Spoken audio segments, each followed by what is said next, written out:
Hi. Uh, Tuesday's Holy Week talk.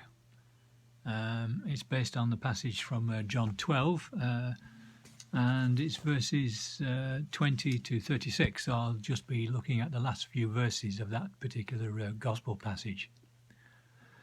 And in that gospel passage, we notice another side of Jesus, a more vulnerable side, one that doesn't appear that often in the Gospel of John.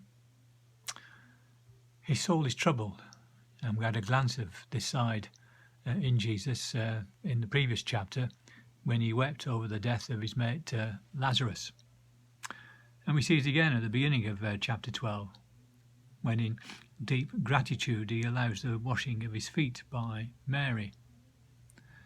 And now here Jesus reveals a struggle deep within his own understanding of identity, a struggle now witnessed in his chat to his Father in prayer. We have a voice from heaven, God's voice, which breaks in on the scene. It sounds like thunder. A voice from outside confirms the identity of Jesus as the Word of God. It would be too easy and too dangerous to say that Jesus simply accepts what appears to be a horrible destiny chosen by his Father. I touched on this briefly in a previous talk. Jesus reminds us here, before Holy Week, before even his parting words to the disciples, that his death is not the end at all. It is no accident that Jesus helps us make sense of the resurrection before he helps us make sense of the cross. The whole order of things is mixed up, turned on its head. Life is death and death is life. The grain of wheat must die. The one who saves her life loses it. The cross is not the answer, it's the question. Memories of The Matrix. It's the question. It's not the moment, but a moment in the entire Jesus event. His life, his death, resurrection, and ascension. That is, God is so desperately wanting to be in relationship with us. He chooses to be in relationship with us. Hands that through stars into space, billions and billions and billions of galaxies, universes, you name it, has chosen us to have a relationship with. I find that absolutely fascinating. The cross is not the end. It's the beginning and was from the beginning. It's about recognizing, accepting, seeing that God knows a relationship with God. God knows that a relationship with him is complicated.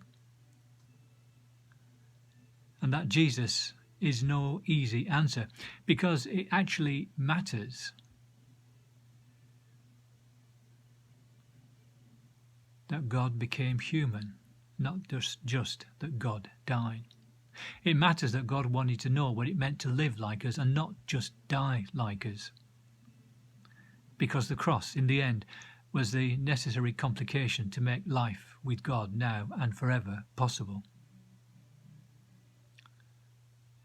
So let me just close in prayer.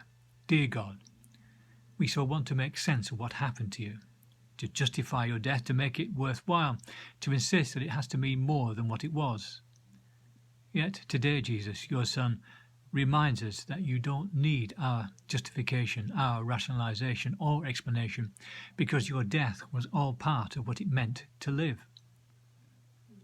like us, with us and for us. You offered a different way, a different life, a different truth, and it was for us. So today I pray that we might let go of what we need the cross to be.